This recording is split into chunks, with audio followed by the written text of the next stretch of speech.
마가복음 1장 2절부터 8절까지입니다. 우리 같이 읽겠습니다. 선지자 이사야의 글에 보라, 내가 내 사자를 내 앞에 보내노니 그가 내 길을 준비하리라. 광야에 외치는 자의 소리가 있어 이르되 너희는 주의 길을 준비하라. 그의 오실 길을 곧게 하라. 기록된 것과 같이 세례 요한이 광야에 이르러 죄 사함을 받게 하는 회개의 세를 전파하니 온 유대 지방과 예루살렘 사람이 다 나아가 자기 죄를 자복하고 요단강에서 그에게 세례를 받더라. 요한은 낙타돌 옷을 입고 허리에 가죽띠를 띠고 메뚜기와 석청을 먹더라. 그가 전파하여 이르되 나보다 능력 많으신 이가 내 뒤에 오시나니 나는 굽혀 그의 신발끈을 풀기도 감당하지 못하겠노라.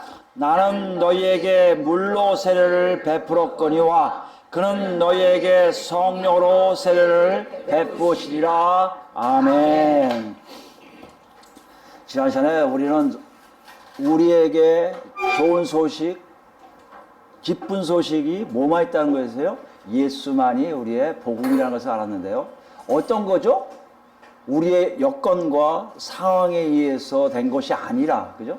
그것에 의해서 좋은 소식이 아니라 우리의 여건과 상황을 완전히 초월하여 경험적인 진리인 것을 우리가 알았습니다. 뭘 경험한다고요? 예수님이 그리스도이시면서 예수님이 하나님의 아들이심을 경험한다면 우리 입에서 뭐가 나온다고요? 현재형으로 예수만 복음입니다가 나온다는 것이에요. 그죠? 한 주가 어떠셨어요? 이런 복음의 메시지를 여러분 선언하셨나요? 고백하셨나요? 뭘 얘기하고 있어요? 예수 위에 다른 것으로 얻어진 기쁨이 하나도 없고 오직 예수만으로 기쁨을 얻는 체험을 하셨냐? 이 질문을 지금 하고 있는 겁니다. 여러분 그렇습니까? 사실 복음이란 것은 그것을 얘기해요. 예수만 복음이란 것은 예수님 때문에 기쁘다는 것을 말하고 있다는 것입니다. 마가는 우리에게 이렇게 얘기해요. 복음이라는 것은 믿음 생활에서 우리의 현재 상황을 알게 하는 중요한 척도라고요. 이 척도가 우리에게 있는지를 꼭 확인해 보시기 바랍니다. 오늘 더 나아갑니다. 여러분 읽어서 알겠지만 2절부터 8절까지 내용 중에 여러분 쓱 보면 그림이 여기 보면 뭐라 시작했습니까? 예수 그리스도의 복음의 시작이라 했던 마가가 자기의 렌즈를 카메라를 이렇게 넓게 썼다가 좁히는 모습을 우리가 볼 수가 있어요. 누구 한 인물에게 집중적으로 보여주고 있는 것을 볼 수가 있습니다. 그 사람이 누구예요? 4절에 보니까 세례 요한입니다. 복음의 시작이라 해놓고 마가는 지금 누구를 지금 보여주고 있다고요? 예수님이 아닌 세례 요한을 보여주고 있다는 것이에요. 이건 어떤 의미가 있을까요? 세례 요한과 복음과 어떤 연관성이 분명하게 있다는 것이에요. 세례 요한에게 얻어지는 상징적 의미라든지 현실적 의미가 복음을 어떤 것인지 알게 하는 것이라는 거예요. 그럼 그걸 어떻게 우리가 알 수 있습니까? 같이 보도록 하겠습니다. 2절에 선지자 이사야 글에라고 되어 있어요. 사실 선지자의 글에 보니까 이건 구약 구절들을 인용하는 걸 알 수가 있습니다. 근데 사실 마가는요 다른 복음서에 비해서 구약 구절들을 잘 인용하지를 않아요. 왜 그랬을까요? 독자들이 주로 이방인 그리스도인이니까 유대인들보다 훨씬 더 구약에 대해서 멀겠죠. 그러니까 구약 구절을 많이 가져가는 것보다 그냥 얘기하는 게 더 빠르니까 인용을 안 한 것이 많이 있습니다. 그럼에도 불구하고 첫 시작이 복음서의 첫 시작이 다른 것과 달리 구약 구절을 인용했다는 얘기는 이 구약 구절이 굉장히 중요하다는 것을 우리에게 알려준다는 것이죠. 더 나아가서요. 이 독자가 헬라인들이잖아요. 헬라인, 로마인이지만 헬라의 문화에 살던 사람들이잖아요. 헬라인들에게 이 3절 뒤에 있는 기록된 것 같이라는 말이 사실은 헬라 성경의 맨 앞에 있어요. 기록된 것 같이 이사야서에 이렇게 나오거든요. 기록된 것과 같이라는 표현이 온다면 뭘 생각하냐면 그 당시 사람들이 쓰던 표현입니다. 어떤 법이나 법에 가까운 힘을 갖고 있는 선언문을 제시할 때를 얘기해요. 왜 그런 걸 제시할까요? 자기가 얘기하고 싶은 것이 그만큼 권위적이고 그만큼 맞다는 것을 얘기하기 위해서. 이 두 가지를 볼 때 분명히 마가는 구약을 인용하고 헬라인의 습관을 변형하게 사용함으로 무엇인가 큰 것을 얘기하고 싶구나. 근데 그 초점이 누구라고요? 세례 요한이라는 거예요. 세례 요한을 얘기하기 위해서 무엇인가를 큰 그림을 하나 먼저 던지고 있음을 알 수 있다는 것이에요. 우리도 같이 가면, 마가의 생각처럼 같이 가면 세례 요한을 통해서 우리도 복음에 대해서 무언가를 알 수 있지 않을까 하는 심정으로 같이 한번 따라가 볼까 합니다. 먼저 2절과 3절 보시면요. 2절의 내용은 이사야 글이라고 됐지만 실제로는 이사야 글이 아니에요. 2절은. 말라기 3장 1절 가볼까요? 이런 건 무슨 해석학적인 문제는 전혀 없습니다. 그 당시에 관습적인 행태거든요. 말라기서를 하면서 이사야서에 기록한다는 얘기는 이사야서가 이 저자에게 더 중요하다는 얘기예요. 근데 말라기서 3장을 보시면 말라기서는 그 앞에 있어요. 마태복음 전에 바로 말라기입니다. 말라기 3장 1절 말씀 보시면요. 만군의 여호와가 이르노라 보라 내가 내 사자를 보내리니 그가 내 앞에서 길을 준비할 것이요. 여기까지가 본문 2절 말씀이에요. 조금은 형태가 다르지만 보라 내가 내 사자를 보내리니 그가 내 앞에서 길을 준비할 것이요 라고 얘기했다는 거예요. 그러면 분명히 마가도 이 의미를 알 거 아니에요. 말라기서의 3장 1절의 의미가 뭡니까? 그 다음을 얘기하시는 거죠. 너희가 구하는 바 주가 갑자기 그의 성전에 임하시리니 곧 너희가 사모하는 바 언약의 사자가 임하실 것이라. 사자가 와서 길을 예비하는 이유는 뭐라고요? 바로 하나님이 하나님의 성전으로 들어갈 수 있게끔 길을 낸다는 거예요. 그러니까 본문 2절의 말씀은 다시 와보면 본문 2절 말씀은 뭘 얘기하고 있습니까? 보라 내가 내 사자를 내 앞에 보내노니 그가 내 길을 준비하리라 해서 내 길은 물론 예수님을 통한 길로 이렇게 보여주고 있지만 실제적인 말라기 의미 뭐라고요? 하나님의 임하심을 준비하라는 것이에요. 그럼 하나님의 임하심을 준비하는 자가 누구라고요? 사자가 원래 누구예요? 메시지를 전달하는 사람을 얘기해요. 메시지를 갖고 있는 사람을 얘기해요. 메신저라고 얘기하잖아요, 영어로요. 여기 메시지를 갖고 있는 사람인데 구약에는 주로 천사를 얘기하고 있거든요. 하나님의 영적인 어떤 도구로 사용된 영물을 얘기하고 있단 말이에요. 근데 여기서 마가가 쓸 때는 내 사자를 누구에게 지금 꽂히게 하는 거예요? 세례 요한에게 꽂히게 하고 있다는 것이에요. 그 의미는 뭡니까? 세례 요한이 얘기하는 내용, 하나님이 곧 임하실 텐데 그 길을 예비하러 왔다고 얘기해. 이 얘기가 세례 요한 입을 통해서 나간 얘기가 진정한 말이고 바로 하나님의 뜻이고 하나님의 계획이고 하나님이 반드시 이루실 것임을 우리에게 보여주고 있다는 것이에요. 또 나와볼까요? 3절이에요. 이게 진정 이사야 글입니다. 이사야서 40장 3절 말씀 보시면 이사야서 40장 3절 말씀입니다. 예. 외치는 자의 소리여 이르되 너희는 광야에서 여호와 길을 예비하라 사막에서 우리 하나님의 대로를 평탄하게 하라고 되어 있어요. 여기 의미는 여러분 39장 읽으시면 알겠지만 39절에 바벨론 포로로 끌려감을 예언하세요. 그리고 바로 얘기해요. 승리하시는 하나님의 모습으로 하나님의 길을 예비해서 오겠다는 거예요. 그러면서 외치는 자의 소리여 이것도 사람의 소리가 아니라 어떤 신적인 영적인 존재의 음성을 알 수 있습니다. 반드시 그럴 일이 일어날 것을 얘기하신다는 얘기예요. 이걸 그대로 마가가 가져왔어요. 다시 본문으로 오시면요. 3절이 그걸 얘기해요. 광야에 외치는 자의 소리가 있어 이르되 너희는 주의 길을 준비하라 그의 오실 길을 곧게 하라 기록된 것 같이 라고 되어 있단 말이에요. 뭘 얘기하고 있습니까? 여기도 마찬가지예요. 외치는 자의 소리 어디에요? 광야에서. 누굴 얘기합니까?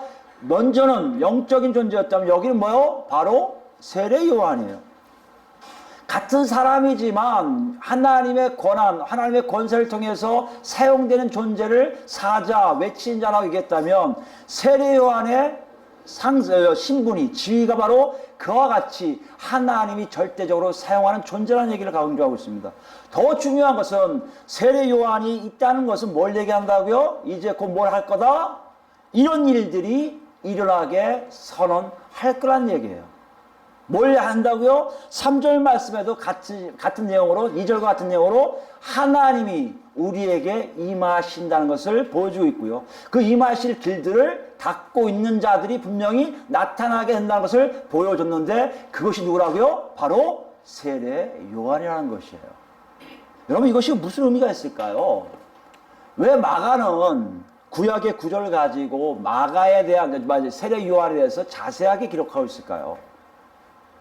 독자가 누구라고 했죠? 로마에 있는 이방인 그리스도인들. 어떤 상황이라고 했죠? 박해를 받거나 사회적으로 약간 외톨이화되고 정치적으로 경제적으로 뭐 힘이 없는 사람들. 어떤 일이 나갔습니까? 많이 죽었어요. 그들에게는요, 복음이 뭐였어요? 예수만이라는 걸 알아요. 근데 그 예수만이라는 복음을 알고 있던 이 사람들에게 어떤 생각이 들었을까요? 위축이 됐겠죠. 정말 예수가 복음일까? 예수 믿는 게 제대로 되는 걸까? 예수가 복음이 아닐 수도 있지 않을까?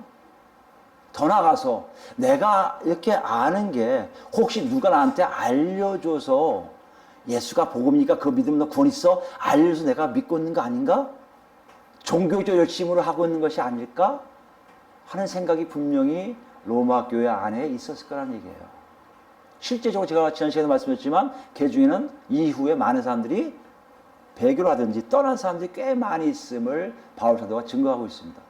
우리가 볼 때 이런 상황에 있는 사람들에게 마가는 뭘 얘기하고 싶은 거예요? 세례 요한의 사람은 실제 존재한 사람이야. 그 사람은 천사도 아니야. 너희들이 알고 있지만 물어보면 알겠지만 바로 서 있던 요한이었어. 그 세례 요한을 통해서 하나님이 당신의 뜻을 펼친다고 약속한 것을 실제적으로 성취된 것을 보여주신 거야. 너희가 알고 있는 복음은 누가 알려줘서 하는 복음이 아니라 순간적으로 이제 아예 상식적으로 해서 야 예수 우리 믿어보자 해서 예수의 종교를 만드는 게 아니라 과거 우주 만물을 창조하신 하나님의 존재성을 그대로 나타나는 예언의 내용에 반드시 이루고자 하신 계획이었고 그 계획이 하나님 사람들이 아닌 사람의 힘에 의한 것이 아닌 하나님의 절대적인 주권 하에서 이루어질 것을 구약 구절들이 알려주고 있지 않니를 보여주고 있다는 것이에요. 다시 얘기할까요? 복음은요 인위적으로 순간적으로 만들어낸 게 아니에요. 복음은요 하나님의 계획이고요 하나님의 주권이고요 이것이 실행돼서 예수만 복음이라고 얘기한다는 자체는 이미 하나님의 주권이 그 안에 있다는 증거예요. 왜요? 세례 요한이 로마 교회가 세우기 훨씬 전에 광야에 서 있다는 그 의미는 바로 이것을 시작하려는 하나님의 뜻을 펼치신 거기 때문에 그렇습니다. 우리는 어때요, 여러분? 복음을 여러분 어떻게 기억하고 계세요? 예수만의 복음이라는 얘기가 여러분 얼마큼 현실적이고 실제적인 겁니까? 많은 분들이 생각하기에 복음, 글쎄, 예수, 뭐 그렇지 뭐 넘어가고 있습니까? 여러분 지금 잘못하고 있는 거예요. 복음은 그런 게 아니에요. 복음은 실제적으로 하나님이 만드셨고요. 하나님이 계획했고요. 하나님이 주권적으로 실행하셔서 그 복음이 우리한테 오면은 그건 과거형도 아닌 미래형도 아닌 현재형으로 내 안에 실제할 뿐만 아니라 현실적으로 내 안에서 움직이고 있음을 안다는 거예요. 이것이 마가가 세례를 통해서 우리에게 묻고 싶은 거예요. 너는 복음을 어떻게 이해하고 있니? 이거에 대해서 잘 얘기한 사람 누구예요? 바울 사도입니다. 갈라디아서 가볼까요? 갈라디아서 1장 6절 말씀이에요.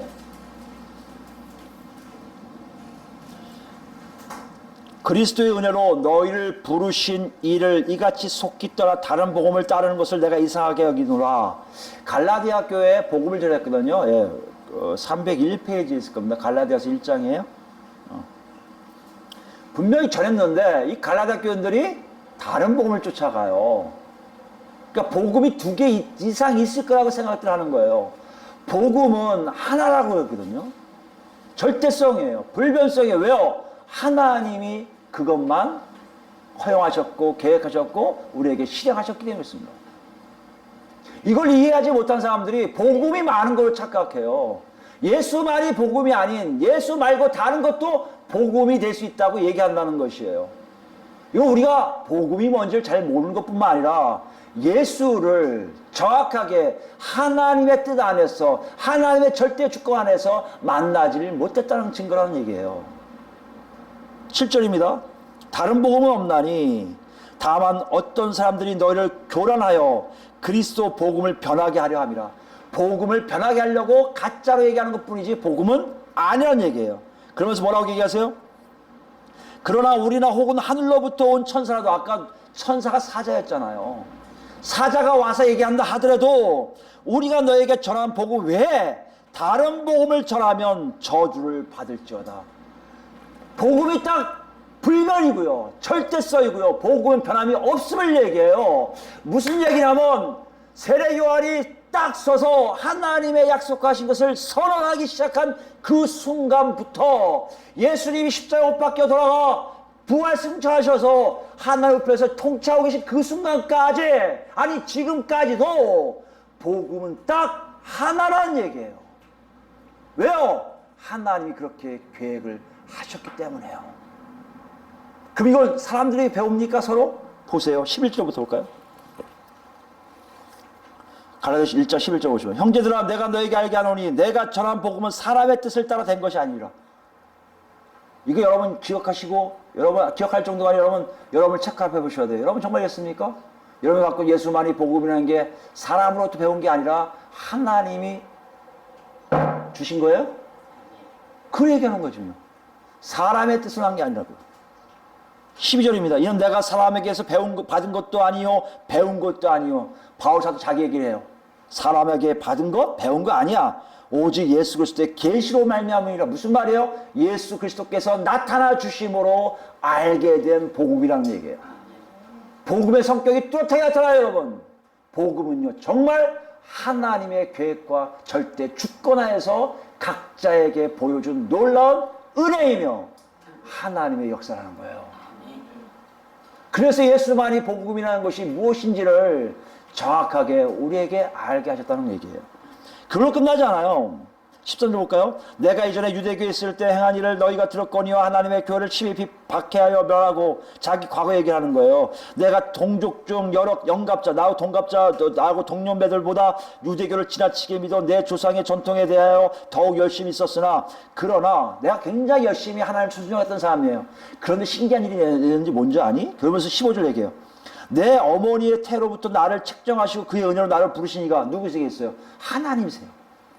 여러분이 예수만 복음이라고 얘기하는 사람 뭐라고요? 하나님이 미리 택정하신 거예요. 저놈에게 몇 년 몇 월에 그렇게 고백하기면 내가 해놓을 거야 라고 작정하신 거란 말이에요. 여러분 입에서 예수만 복음이란 나오는 얘기가 이렇게 멋있는 거고요, 이렇게 웅장한 거예요. 그래서 예수만 좋은 소식, 기쁜 소식이 될 수밖에 없다는 얘기예요. 16절 보세요. 그의 아들을 이방에 전하기 위하여 그를 내 속에 나타내시기를 기뻐하셨을 때 내가 혈육과 의논하지 아니하고 사람들과 의논하지 않아요. 복음의 놀라움은요, 하나님을 알게 해서 하나님의 역사가 있기 때문에 사람에 가서 내가 이렇게 이거 필요 없다는 얘기예요. 이건 뭐에 대한 얘기입니까? 서로 교제하지 말라는 얘기가 아니라 하나님의 명령에, 하나님의 복음에 이끌림은 스스로 결정할 수 있는 힘이 내 안에 있음을 말씀하신다는 얘기예요. 그래서 이 한 사람들 1대1 구원이지, 개인 구원이지 단체 구원이 아니에요. 우리 모두가 지금 그리스도인 교회를 이렇게 예배를 드리고 있지만 각자에게 하나님 주신 복음의 메시지에 하나님의 계시하심이, 예수 그리스도의 계시하심이 여러분에 있다면 분명히 여러분은 느껴지는 감동이 달라질 거라는 얘기예요. 17절 보세요. 나보다 먼저 사도된 자들을 만나려고 예루살렘으로 가지 아니하고 아라비아로 갔다가 다시 다메섹으로 돌아갔노라. 무슨 말이에요? 사도도 안 만났어요. 근데 신기한 건 여러분 읽으면 알겠지만 사도들이 갖고 있는 복음과 자기가 갖고 있는 복음의 메시지가 일치함을 봐요. 뭘 얘기하는 겁니까? 예수 그리스도의 계시함이 각 심령들마다 이루어지니 복음이 바로 그런 놀라운 성격, 하나님의 주권의 역사이며 하나님의 은혜의 역사이며 하나님이 지금도 나와 동행하고 있음을 증거하는 놀라운 고백이 바로 예수만이 복음입니다라는 고백이라는 것이에요. 우리에게도 얘기하고 독자도 얘기하는 거예요. 너희 그런 게 있냐? 마가의 질문이에요. 왜요? 세례 요한이 시작했기 때문에. 세례 요한이 그 하나님 계획을 온전히 실행했기 때문에 그 역사하심을 2000년 전에 훨씬 전에 시작하신 거예요. 그 역사하심이 여러분 지금까지 흘러가고 있다면 여러분 지금 이 순간에 그런 복음의 역사함이 있는지 없는지를 확인하는 것이 우리에겐 굉장히 중요한 것을 알 수가 있습니다. 그 뭘까요? 복음의 구체적인 내용이 뭘까요? 그걸 우리 마가복음에 찾아봅시다. 이걸 계속해서 얘기할 거예요. 근데 미리 좀 맛 좀 보자고요. 머리말이에서 우리가 맛 좀 보자고요. 서론에서. 마가는요, 세례 요한을 얘기하면서 굉장히 정성 들인 것을 볼 수 있어요. 굉장히 어디서 정성 들였냐면요, 세례 요한에 대해서 얘기하면서 사절 보세요. 세례 요한이 광야에 이르러 라고 됐어요. 이르라는 단어는요, 태어나다는 뜻을 갖고 있는 단어예요. 도착하다는 의미도 있지만 태어나다는 뜻이에요. 존재를 가르쳐요. 존재. 생겨나다, 일어나다, 되다, become이라는 뜻이죠. 되다, 행해지다는 뜻이에요. 그러니까 어디에 막 가고 있는 것을 얘기한 게 아니에요. 지금 마가는요, 세례 요한이 이미 광야하고 뗄래야 뗄 수 없는 관계인 것을 보여줘요. 이게 물론 3절에 광야의 외친 자의 소리를 얘기하려고 얘기했기도 있어요. 그런데요, 광야라는 의미가 유대인들이 갖고 있는 생각들을 조금만 이해하면 이 마가가 왜 이렇게 했는지를 우리가 금세 이해할 수가 있습니다. 광야는 뭘까? 광야하면 우리는 일반적으로 이렇게 얘기했어요. 사람들이 거주할 수 없는 땅, 척박하고 황폐해서 사람들이 거주할 수가 없어요. 잠깐 머무를 수 있지만 거기에 터를 잡고 집을 짓고 살 수 없는 공간을 뭐라고 하고요? 광야라고 해요. 성경에서 광야가 뭡니까? 사막을 주로 얘기하고요. 산도 있어요. 그다음에 숲도 있어요. 숲도 광야라 쳐요. 살 수가 없어요. 사람들이 오지라고 얘기하잖아요. 그다음에 뭐죠? 습지, 물이 많이 차있는 왜 그런 데 있죠? 더 나아가서요, 양떼들을 위한 계절적 목축지가 있어요. 풀이 났다가 없어지고 풀이 났다가 없어지고, 이것도 광야라고 여겨요. 이게 지역적인 광야의 의미입니다. 지금 마가가 그런 곳에 서 있음을, 그곳에 존재하고 있음을 마가가 그려주고 있는 것도 있어요. 그런데 유대인들에게 광야하면요, 대단히 영적으로 상징적으로 의미가 큽니다. 왜요? 하나님이 이스라엘 백성들을 만나주신 장소보다 광야예요. 모세를 통해서 애굽 땅에 있던 이스라엘 백성 전체를 다 끌고 가서 광야에서 만나주시잖아요. 광야는 그 어떻게 보면요, 하나님과 매우 친밀한 관계를 유지했던 곳이에요. 그 유대인들 이 머릿속에는 늘 뭐가 있어요? 하나님과의 친밀한 관계를 얘기하면 광야가 생각나요. 그 광야에 가면요, 하나님 직접적 역사를 만나요. 우리가 대표적인 게 뭡니까? 만나 아래 만나. 만나를 내려주신 장면이 지금 없잖아요. 근데 광야 안에 있었단 말이에요. 그래서 많은 사람들이 이스라엘 백성뿐만 아니라 유대인들이 넘어가면서 광야를 얘기하면 하나님을 만날 수 있는 곳, 하나님과 함께 할 수 있는 곳으로 생각할 수 있어요. 더 나아가 선지자들이 얘기할 때도 광야는 뭐요? 하나님의 회복을 말하는 장소가 됐다는 것이에요. 그거 있습니까? 호세아서 볼까요? 호세아서 2장 14절 15절. 여러분 아시지만 호세아는 뭐예요? 이스라엘 백성들의 그 타락함을 호세아 아내를 통해서 적나라하게 하나님이 야단치신 장면이에요. 그리고는 그들에게, 이스라엘 백성들에게 회복의 모습을 보여주는 것이 바로 14절 15절 말씀인데요. 그러므로 14절에 이렇게 써있습니다. 그러므로 보라, 내가 그를 타일로 어디로 간다고요? 거친들로 데리고 가는데, 거친들이 똑같이 뭐예요? 광야예요. 광야 말을 거친들로 번역했을 뿐입니다. 광야로 데리고 가서 말로 위로하고, 거기서 비로소 그의 포도원을 그에게 주고, 아골골짜기 여러분 알지만 광야 시절에 아간 족속들이 배신하잖아요. 그래서 다 그들이 죽음 장소예요. 그래서 공동묘지를 의미합니다. 공동묘지 뭐예요? 절망이에요. 눈물뿐이 없잖아요. 그래서 아골골짜기 하면 눈물, 절망의 땅을 얘기해요. 근데 그 땅을 어떻게 한다고요? 소망의 문을 삼아 주리니 그가 거기서 응대하기를 어렸을 때와 애굽 땅에서 올라오던 날과 같이 하리라 라고 했어요. 무슨 말씀이에요? 하나님이 그들을 광야로 끌고 가서 광야를 다 바뀌게 한 다음에 광야에 나왔던 출애굽할 때 이스라엘 백성들처럼 똑같이 화목하게 타협하면서 살아갈 정도로 회복시켜 주겠다고 약속하시는 장소예요. 마가가 왜 이렇게 얘기했을까요? 세례 요한이 광야와 바붙어 있다는 얘기는 뭡니까? 하나님 말씀하신 아까 말라기서 3장 1절과 이사야서 40장 3절 말씀에 연결되어 갖고 하나님이 임하신다는 것은 그저 임한다는 의미가 아니라 하나님의 회복의 역사가 그들에게 존재하게 한다는 것이에요. 막연하게 복음은요, 예수님이 복음이라 해서 복음이 아니라 실제적으로 내 삶 속에 하나님의 회복을 체험하기 때문에 복음이 된다는 얘기예요. 여러분, 제가 예수만이 복음입니다 와닿지가 않을 거예요. 예수만이 왜 복음이야? 많은 게 있을 텐데 왜 그것만 기쁜 소식이지? 나는 그게 아니야 하는 사람들 뭐라고요? 지금 하나님과의 회복을 맛보지 않고 있어서 그렇다는 얘기예요. 마가는 세례요한한테 독자라 우리에게 똑같이 얘기하고 있는 거예요. 하나님의 회복의 역사를 체험하는 것이 복음이며 그 복음을 아는 사람만이 예수만이 복음이라고 외치게 되어 있다는 것이에요. 그럼 하나님과 회복된다는 게 무슨 의미입니까, 여러분? 많은 분들이 글쎄 하나님과 회복되는 게 뭐지? 뭐지 해요. 아, 잘 되는 건가 보다. 예, 잘 되는 거예요. 어떻게 잘 되는 겁니까? 하나님과 회복을 우리 어떻게 생각해야 돼요? 창세기 전로 가야 돼요. 창세기 맨 앞으로 가야 돼요. 그때는요, 하나님이 창조하신 모든 거에 사람들이 절대적으로 순종했지 못 가죠. 자기가 발가벗고 있는 것 자체도 하나님 보시기에 아무렇지 않기에 자기들도 아무렇지 않은 거였어요. 하나님과의 회복 관계를 여러분 잘 아셔야 됩니다.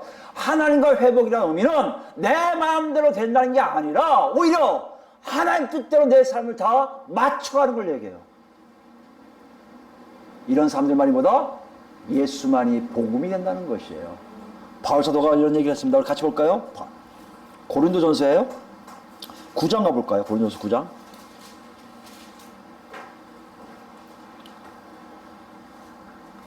고린도전서 9장 바울 사도가 얘기했습니다. 16절부터 보겠습니다. 16절. 고린도전서 9장 16절입니다. 내가 복음을 전할지라도 자랑할 것이 없으면 이런 복음을 전하는데 자랑할 것이 없다는 거예요. 사도라면요, 모든 권세가 있고 권위가 있는 사람이에요. 자기가 누릴 수 있는 것들이 참 많은 사람이에요. 그러나 그걸 자랑하지 않는다는 것이죠. 왜요? 내가 부득불 할림이라 만일 복음을 전하지 아니하면 내가 화가 있을 것이로다. 이거 무슨 얘기하는 거예요? 복음을 알고 보니 자기의 일을 안다는 거예요. 자기의 사명을 안다는 거예요. 아, 내가 이런 일을 해야 되는구나 깨닫게 된다는 거예요. 누굴 통해서요? 하나님을 통해서. 이게 회복이에요, 여러분. 그렇기 때문에 하나님 나라의 놀라움은요, 하나 된다는 얘기는요, 모든 사람이 일률적으로 다 획일적으로 싹 바뀐다는 게 아니라 하나님 안에서 하나님의 목적에 따라 다 살기 때문에 아무런 갈등이 없음을 얘기하고요, 아무런 차별이 없음을 얘기하는 거예요.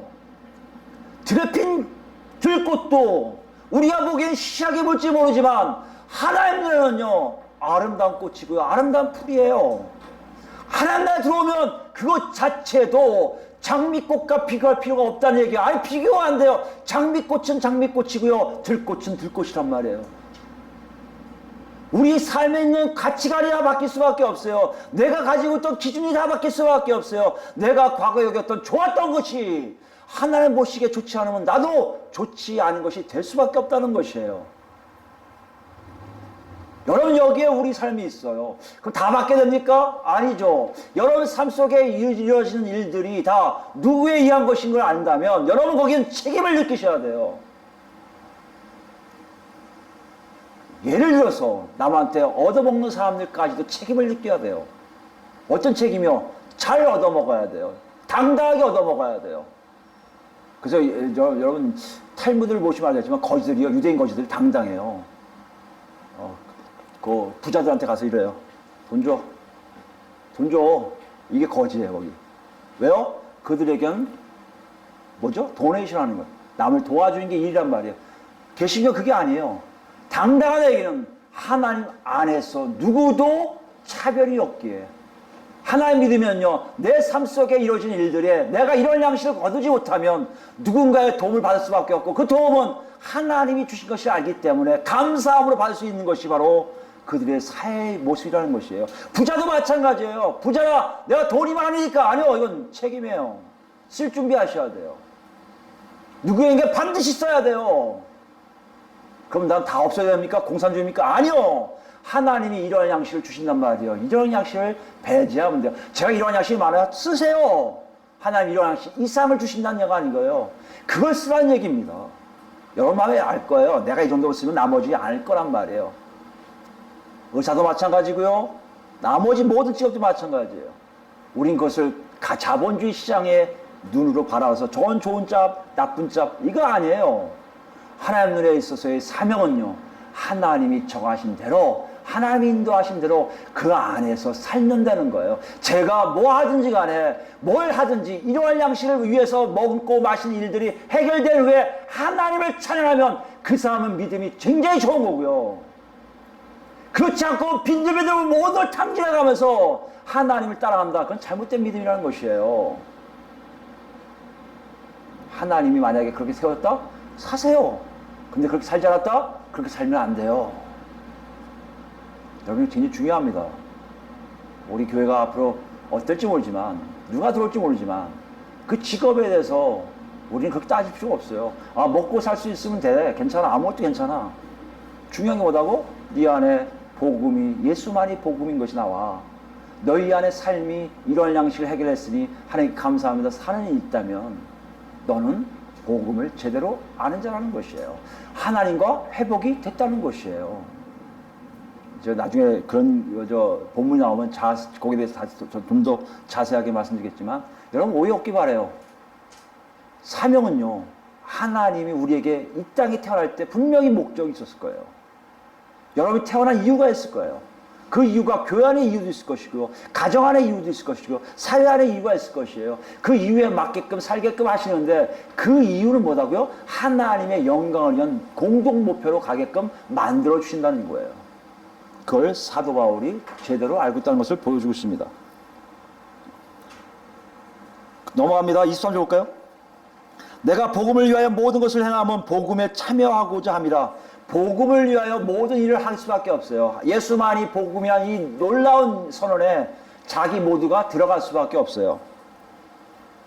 그래서 열심히 뭔가를 해요. 그리고 뭘 얘기하는지 보세요. 24절입니다. 운동장에서 다름질하는 자들이 다 달릴지라도 오직 상을 받는 자는 한 사람인 줄을 너희가 알지 못하느냐. 너희도 상을 받도록 이와 같이 다름질하라. 무슨 말이에요? 복음 안에 사는 것은요. 최선을 다하는 거예요. 어떤 최선이요? 자기에게 맡겨진 삶을 최선을 다해 사는 거예요. 그 복음이 되는 길로. 예수만이 복음이 되는 길로 달려가는 걸 얘기해요. 그것이 하나님과 회복이에요, 여러분. 세례요한이 서 있는 것은 이것을 이루시기 위해서 시작하시는 점으로 세례요한을 세우신 거예요. 만약에 세례요한을 여러분이 이해하신다면, 세례요한이 있었다는 것을 안다면, 예수 그리스도의 십자가 복음을 믿을 것이고, 예수 그리스도의 십자가를 믿는다면, 여러분 분명히 그 복음을 때문에 최선을 다 열심히 달리는 삶을 여러분 반드시 살 거예요. 누구의 상을 위해서요? 하나님이 나에게 주신 상을 위해서요. 이 세상의 상이 아니에요. 최선을 다할 겁니다. 왜요? 하나님이 나에게 그것을 맡겨주셨기 때문에. 25절입니다. 이기기를 다투는 자마다 모든 일에 절제하니 그들은 썩을 승리자의 관을 얻고자 하되 우리는 썩지 아니할 것을 얻고자 하노라. 우리의 삶의 목적이 뚜렷합니다. 이 땅에 썩어질 것을 위한 것이 아니라 저 천국에 썩지 아니할 하나님의 칭찬과 종교 영광을 받기 위해 달려간다는 것이에요. 26절입니다. 그러므로 나는 다름질하기를 향방 없는 것 같지 아니하고 싸우기를 허공을 치는 것 같지 아니하며. 하나님과 회복된 사람 잘 기억하세요. 막 사는 게 아니에요. 내 마음대로 하나님 마음대로 하세요. 나 몰라 이게 아니에요. 하나님이 가르쳐주고 인도하셨다면 그 길에 최선을 다해 열심히 가는 것이 바로 뭐다? 하나님과의 회복을 보여주는 것이란 말이에요. 이걸 알고 있는 바울의 마지막 고백입니다. 내가 내 몸을 쳐 복종하게 하면 내가 남에게 전파한 후에 자신이 도리어 버림을 당할까 두려워함이로다. 하나님과 회복에 대한 모습을 우리가 단편적으로 봤지만 여러분 삶 속에 그런 하나님과 회복이 분명히 있다는 것이에요. 우리 삶 속에 하나님과 관계를 통한 나의 사명이 있을 거예요. 하나님 나를 부르신 이유가 있을 거예요. 아니 그것이 어떻게 조그맣고 괜찮아요. 하나님 여러분에게 요만큼 얻기로 하신다면 요만큼 얻으실 거예요. 이렇게 얻기로 하신다면 이렇게 얻으실 거예요. 그런데 하나님이 이렇게 하든 저렇게 하든 여러분 삶 속에 하나님과 회복된 사람들은요. 그 말씀에 순종하려고 여러분의 모든 삶을 다 집중해서 그 안으로 달려가고 있다는 것이에요. 이게 예수만이 복음인 사람들의 모습인 것을 우리에게 보여주고 있다는 것이에요. 어떻게 한다고요? 세례 요한이 광야에 관계됨을. 어떻게 한다고요? 광야란 바로 예수님이 저 유대인들에게 바로 그런 하나님의 회복을 말씀하시는 땅이기 때문이었습니다. 우리 한번 생각해 보세요. 참 여기가 어려워요. 그런데 맞아요. 이것이 해결되면 예수님 말씀이 앞으로 마가복음뿐만 아니라 모든 복음에서 나오는 예수님 말씀이 무엇인지를 이해할 수가 있어요. 세상의 규율이 아니에요. 세상의 관점이 아니에요. 하나님이 나하고 직접 하는 관점이에요. 하나님이 나하고 하는 기준들이에요.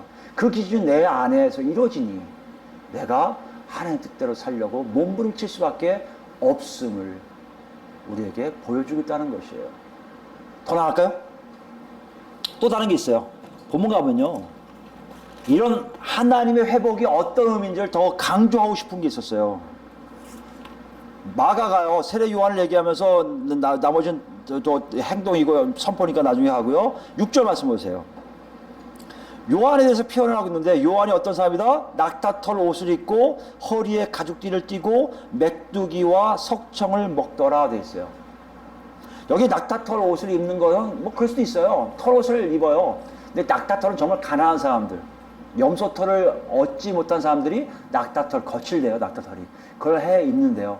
근데 보통 이 털옷만 입는 경우가 별로 없고, 배옷 같은 거 있죠, 천호된 옷들, 그 옷을 입고 가끔 추울 때 털옷을 입는데, 가난한 사람은 낙타털 옷을 입는다 하더라고요. 또 어쩌면 낙타털 옷을 입는 거에 대해서 뭐 이렇게 우리가 크게 뭐 이렇게 이 낙타털 옷을 입었네? 와! 이럴 수 있지만 그건 넘어갈 수 있다고 생각할 수 있습니다. 허리에 가죽띠를 띠고, 이거 나중에 얘기할게요. 그 다음 메뚜기와 석청을 먹더라. 메뚜기와 석청은요, 다 먹을 수 있는 음식들이었어요. 율법에도 오케이 했습니다. 석청은 여러분 여러 가지 얘기가 있는데, 학자들의 거의 공통적 의견이 야생꿀이에요. 석꿀이에요. 석벌이라고 아십니까? 석벌? 이렇게 야생에 보면 돌 위에 서식하는 벌들이 있대요. 그 벌들이 날아가면서 가져온 꿀이에요. 엄청나게 맛있고 좋다 하던데, 안 먹어서 모르겠어요. 하여튼, 야생꿀을 얘기하는데요. 우리가 얘기하는 그 양봉이 아니라 정말 순수한 자연에 의해서 석벌들에 의해서 가져가서, 가끔 영화 보면 다큐멘터리 보면 막 따고 이런 게 있죠. 그게 다 석청이라고 얘기하더라고요. 어찌됐든 이 석청과 메뚜기는요, 그 당시 사람들의 대체 음식품이었어요. 그 당시 사람들 주로 뭐 먹었어요? 떡. 그죠? 우리가 떡이라고 그러죠? 빵. 그 다음에 뭐죠? 고기, 포도주를 먹잖아요. 근데 이들은 메뚜기는 뭐에 대신이에요? 고기 대용이에요. 고기를 못 먹는 사람들이 메뚜기를 먹었대요. 꿀을 뭐예요? 일단 물을 타면 꿀물이잖아요. 포도주를 못 먹었던 사람들이 꿀물 먹는데요. 그러니까 어떻게 보면 이거 두 가지 먹는 게 그렇게 뭐 이상한 건 아니에요. 근데 왜 마가가 이걸 아주 정성 들여 썼을까요? 단 한 가지 아니겠습니까? 세례 요한이 누군지를 보여준 거 아니에요. 세례 요한이 누군지 이걸 어떻게 힌트를 얻을 수 있을까요? 그 당시 사람들에게요, 유대인들에게 털옷을 주로 입고, 다른 옷을 아니까 털옷만 입는 사람들이 주로 뭐다? 선지자들이에요. 그리고 그들은 고기와 포도주 잘 안 먹어요. 그래서 예수님 당시에도 가짜 선지자들이 굉장히 많이 나왔어요. 털옷을 주로 입었어요. 털옷. 여러분, 털옷을 이렇게 쫙 나타나서 하나님 말씀이 다 들어라 하고 다 데려갔다는 거 아니에요. 어디로 데려갔을까요? 광야로 데려갔대요. 이건 우리가 굉장히 여타지 얘기한 것이 마가가 얘기한 의도하고 맞는 거예요. 그래서 정말 역사학자 요세푸스에 의하면 가짜 선지자들이 많은 사람들을 미혹해서 광야로 끌고 갔다. 사도행전 보면 아시겠지만 여러 가지 선지자들이 광야로 끌고 가요. 다 광야로 끌고 가는 다 가짜들이에요. 근데 여기에 진짜 선지자라고 이렇게 나타났다? 이것이 굉장히 문제예요. 왜냐하면 이 당시에요, 선지자들이 없을 거라고 얘기했어요. 왜 없을까요? 말라기 이후에 선지자들이 아무도 안 나타났어요. 그 유대인들 생각에 랍비들의 가르침이 선지자는 없을 거다라고 가르치기 시작했어요. 그래서 오히려 랍비들이 더 선지자 역할을 했고, 그들의 말을 들 수밖에 없게끔 모든 구조가 바뀌기 시작했습니다. 근데 세례 요한을 마가는 뭐로 보는 거예요? 선지자로 표현하고 있는 거예요. 선지자로 표현하고 있는데 왜 이렇게 표현하고 있을까? 털옷이 왜 시작됐냐면, 여러분 잘 아시는데 엘리야 때문에 털옷이 시작됐습니다.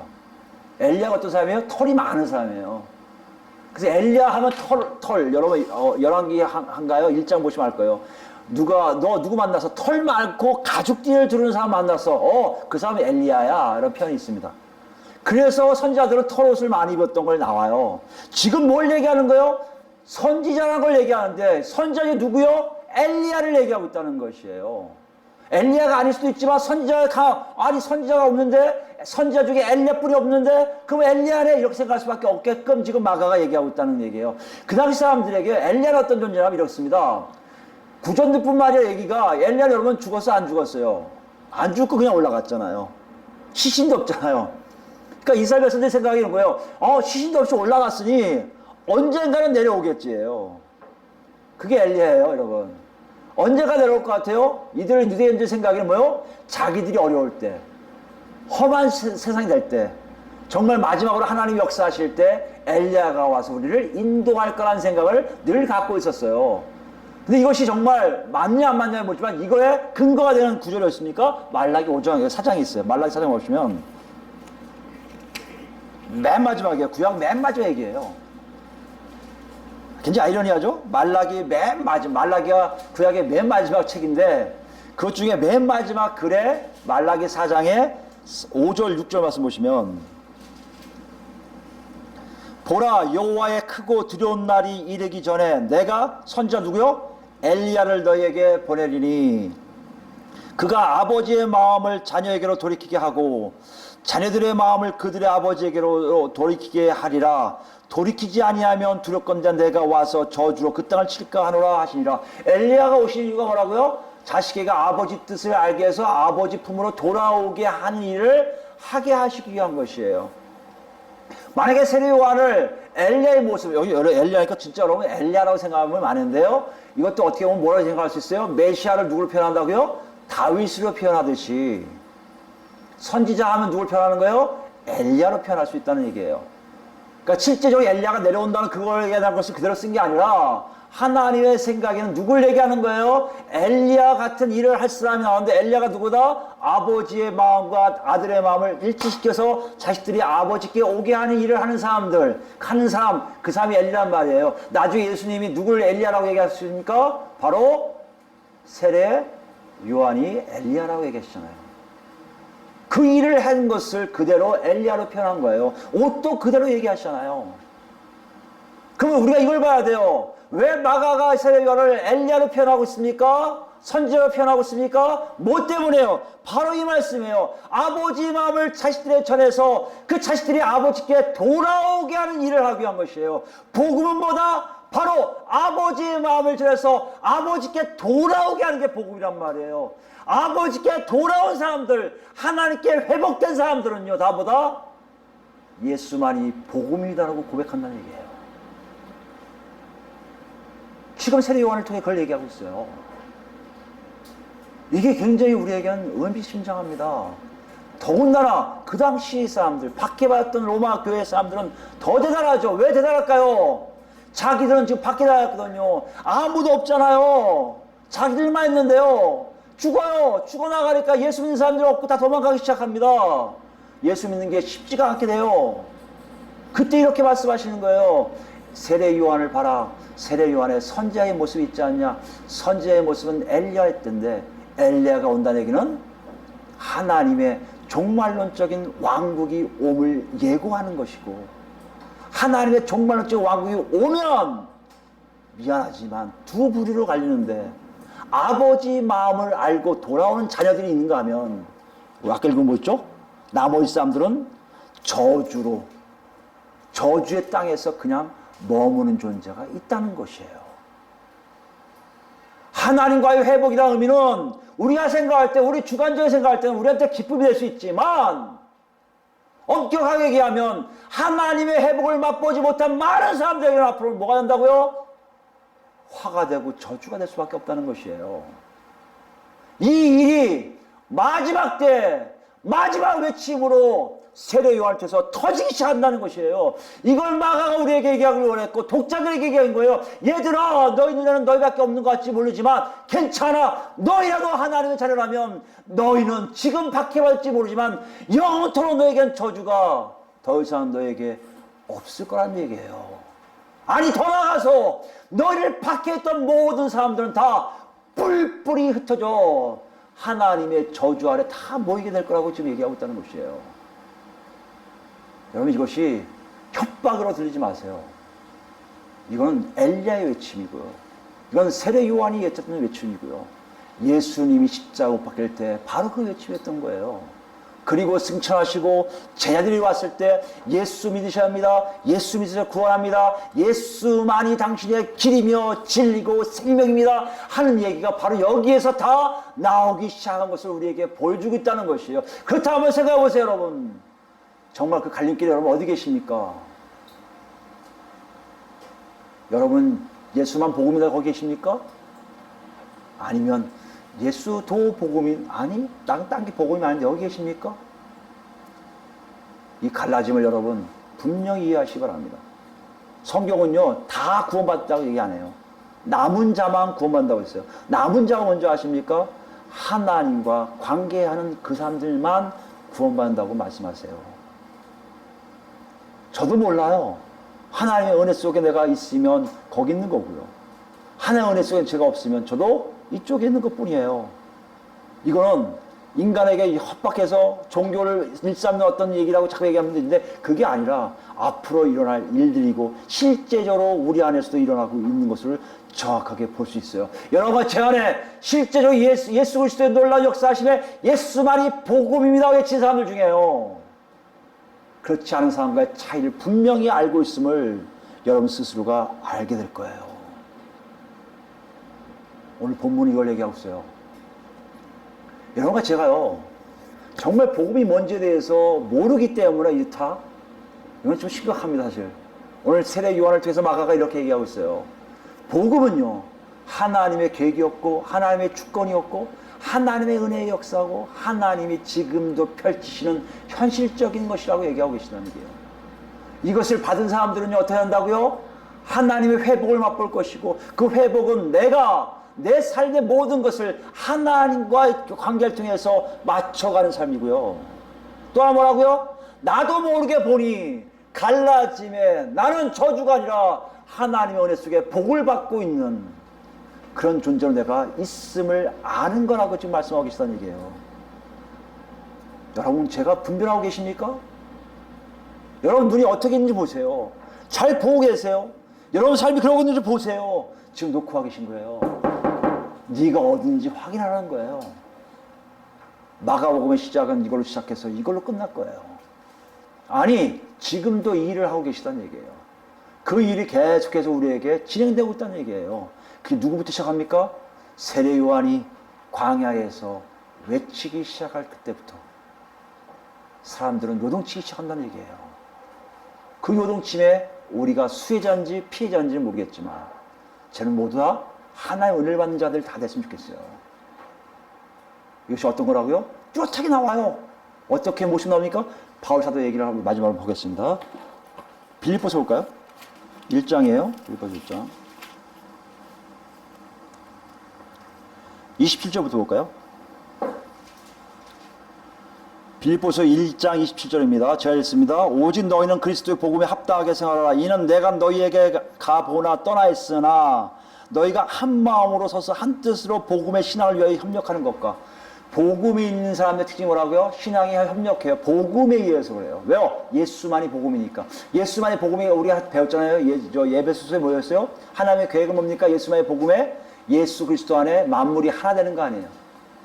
각자 맡겨진 일은 다 했지만 하나로 초점을 맞춰요. 그 향해서 같이 이렇게 딱딱딱 전진하고 있기 때문에 협력하는 게 자연스럽게 이루어지고 있다는 것이에요. 그걸 얘기하고 있습니다. 28절이에요. 무슨 일에든지 대적하는 자들 때문에 두려워하지 아니하는 이 일을 듣고자 함이라. 옥중에 있는 거거든요. 아마 그걸 얘기했을 거예요. 앞으로 너희들 놀릴 사람 많을 거야. 너를 얕볼 사람 많을 거야. 너를 막 무섭게 할 사람 많을 거야. 그런데 말이다. 대적하는 자들 때문에 두려워하지 않으면 돼. 왜? 그들은 불쌍한 사람들이야. 그들을 끼워낼 사람들이야. 그들에게 복음을 증거할 사람들이야. 그들이 살아있으면 좋겠다고 얘기할 사람들이란 말이야. 너희들이 만약에 복음에 의해서 살아있다면 그걸 얘기해요. 두려워하지 아니하는 일을 듣고자 함이라. 바울사도의 이 말을 여러분이 잘 기억하셔야 돼요. 부러워하면 진다는 말을 있으면 애들 많이 하잖아요. 부러워하면 지는 거야. 부러워하면 지는 거야. 세상 사람들이 부러웠습니까? 여러분 지는 게 정도가 아니라 죄송해요. 여러분 점점 그 안으로 들어가고 있는 거예요. 갈라짐 속에 여러분 이쪽이 아니라 이쪽으로 가고 있는 거예요. 세상 사람이 부러운 게 아니라 예수 그리스도 안에서 예수만 복음이라고 외치는 사람들이 부러운 것이 우리의 모습이 되어야 된다는 얘기예요. 왜냐? 28절 중간 보세요. 이것이 그들에게는 뭐요? 멸망의 증거요. 너에게는 못한다? 구원의 증거니 이는 하나님께로부터 난 것이라. 무섭지 않아요, 여러분? 그들이 그런 건 다 멸망의 증거란 말이에요. 우리의 뭐요? 그렇지 않은 것, 복음의 안에 들어간 건요, 구원의 증거란 얘기예요. 내가 그래도 하나님 자녀구나 안다는 거 아니에요. 29절입니다. 그리스도를 위하여 너희에게 은혜를 주신 것은 다만 그를 믿을 뿐 아니라 또한 그를 위하여 고난도 받게 하려 하심이라. 그럼에 불구하고 이런 일동에서 고난이 없을 수 없잖니. 고난 받는 거에 대해서 여러분 무서워하지 마. 여러분, 성경은요, 언젠지 모르지만 어느 시점 이후에는 고난만 있어요. 누구에게요? 예수 믿는 사람들에게. 어느 시점인지 몰라요, 아직. 그 전에는요, 계속 우리에게 은혜를 부으시고 그 은혜 역사 하실 거예요. 왜요? 정신 차리라고. 이거 하려고. 근데 여기 있는 우리가 그때 고난을 대비하지 않고 흥청만치 살고 나는 괜찮아 이렇게 살면 될 거야. 나 고난 받으면요, 죄송하지만 100은 100 다 실족할 수밖에 없을 거예요. 그런 고난이 성경 안에 좀 돼 있다면 세례 요한의 외침이 그런 고난까지도 실제적으로 올 것을 우리가 이해하는 거 아니에요. 믿는 거 아니에요. 맞습니다 고백하는 거 아니에요. 바울사도 여기를 이야기해요. 너희들이 만약에 은혜를 제대로 받았다면 고난 받을 수도 있는 거 알지 않니? 고난 두려워하지 마. 고난이 너희가 어떻게 보면 구원의 증거가 될 수 있다는 것이에요. 30절 마지막 얘기합니다. 너희에게도 그와 같은 싸움이 있으니. 보세요, 이때인 거 아니에요. 나 바울에게만 있는 게 아니라 너희에게도 있어. 너희가 내 안에서 본 바요. 너희가 나 봤잖아, 나 고생하는 거. 그런데 희한한 게 뭔지 알아? 이제 내 안에 듣는 바야. 나도 언제 들을 거야, 너희의 고생을. 이건 다 같이 고생하는 거 알 거야. 보고 듣는 거 다 똑같이 왔다 갔다. 왜? 그래, 바로 구원의 증거니까. 오늘 마가가 세례 요한을 등장시켜서 이걸 얘기하는 거예요. 독자들에게. 박해 받은 거 다 알아. 그러나 걱정하지 마, 얘들아. 너희 박해는 세례 요한의 외침 이후로 반드시 있을 수밖에 없는데 그 박해가 제대로 지나가면 너희는 구원받았다는 증거가 돼. 이것이 복음이야. 이 말씀 여러분 뭘로 지금 선택하실 거예요? 여러분의 복음이 뭐예요 대체? 여러분 이 땅에 잘 사는 게 복음입니까? 아니면 하나님 방법대로 하나님 위해서 하나님과 관계함을 주시는 그 복음이 이 땅에서의 비록 어렵더라도 아니 어렵게 되는 길을 갈 수밖에 없다 하더라도 나에게는 너무나 좋아서 기쁨이 돼서 예수만이 복음이라는 고백이 여러분에게 있겠습니까? 오늘 하나님 우리에게 분명히 얘기하세요. 나는 너희가 그런 사람이 되길 바란다고. 이 모두 은혜가 우리 안에 다 있기를 예수 그리스도로 축원드립니다. 아멘.